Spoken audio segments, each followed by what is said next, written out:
Texas Tech continues to try to add via the transfer portal to their 2024-2025 roster.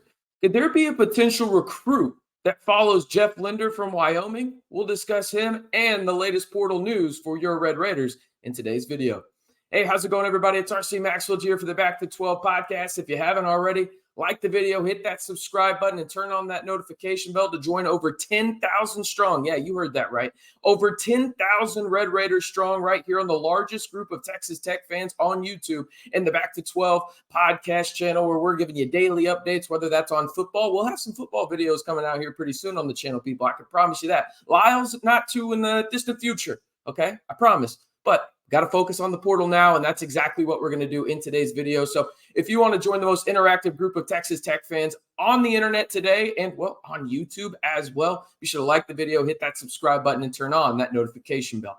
All right, let's jump into the latest news surrounding two of the biggest portal targets for the Red Raiders. If you haven't heard by now, at the time of this recording, it is about, well, mid-afternoon, Wednesday, May 15th, and Trazarien White has committed to the school that wears purple in the DFW area, TCU. He stays about 20 minutes away from home, where he graduated at Maxfield Timberview. Now, when it comes to JT Toppin, who has not committed anywhere and is currently going through the NBA draft process, see at the bottom of your screen right there that it still is Texas is the clear favorite over the Red Raiders right now.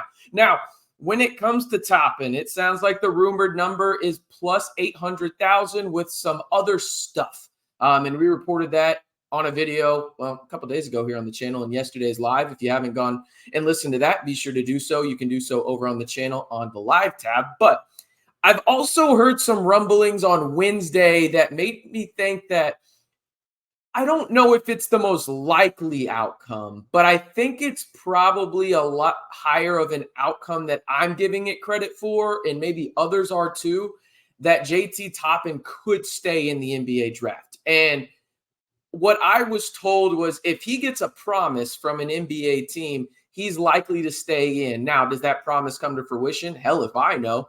But I do think it's interesting from the standpoint of JT Toppin that I think the likelihood is he plays college basketball next year, at least returns for one more year. Where will that be? I mean, right now it looks like it's going to be Texas. But I think the chances of him going to the NBA are probably a little bit higher than I thought they were, maybe even just 48 hours ago, when it all comes down to it. He's got some workouts for teams like the Spurs, the Celtics, and a couple other NBA teams. So it's something to monitor. Again, I don't think it's the likely outcome, but maybe a little bit more likely than it was just 48 hours ago. All right, looking at the Texas Tech roster, again, you got D5, Chance McMillan, Kevin Overton, Federico, Fetty squared, Elijah Hawkins, Leon Horner, Kerwin Walton, Devin Cambridge, Ameli Alahu, Jack Francis, and Jazz Henderson Jr. We were talking about it over on the Scarlet and Black Insider this morning that is Texas Tech a finished product right now? Absolutely not. But in terms of where they were last year, I think they're far better off right now. And that's not to say they haven't had some gargantuan swings and misses in the portal. I mean, Osobor, White, and it looks like Toppin could be the next one. But in terms of a foundation going into year number 2 of Grant McCasland, it's pretty damn good. You got an all-conference player, right, in Darion Williams, who in my opinion is probably going to be a top 10, 15 at worst player in the conference. You got Chance McMillan, who is, well, one of the best shooters in the conference. You got a guy in Kevin Overton with a bunch of potential. Elijah Hawkins is one of the best passers in all of college basketball. And not to mention, you're getting DC back in Devin Cambridge. So again, do you have some areas where you need to go and address them in the portal? 1,000%. This is not a finished product, but I do think it's interesting from the standpoint of if you look back at the roster this time last year for Texas Tech, I think they're in a better spot right now in 2024 than they were in 2023. And a lot of that is due to the guys that you kept on this roster, because let's face it, I guarantee you there's at least one school, if not multiple, that quote unquote tampered with D5 and Chance McMillan to see if they'd go into the portal, right? We know it happened at least in some kind of capacity with Devin Cambridge, who was like, I'm going to go in, psych, I'm staying at Tech, right? Maybe it was a leverage play, whatever it is. But in terms of the foundation, I think Texas Tech has a much better one as of right now. And I think there's a couple of options they can go, and we'll hear some names pop up here in the not too distant future in terms of their plan and who they're going to target. But one name that I think is super interesting from the standpoint of the high school ranks for, well, Jeff Linder, in the sense that, is there a potential recruit that could follow him from Wyoming to Texas Tech? And let's get the obvious out of the way. Wyoming and Texas Tech are very different in terms of, well, basketball. I'm not going to bring up the pigskin sport too soon. That's on me. Anyway, very different in terms of talent level and let alone conference, okay?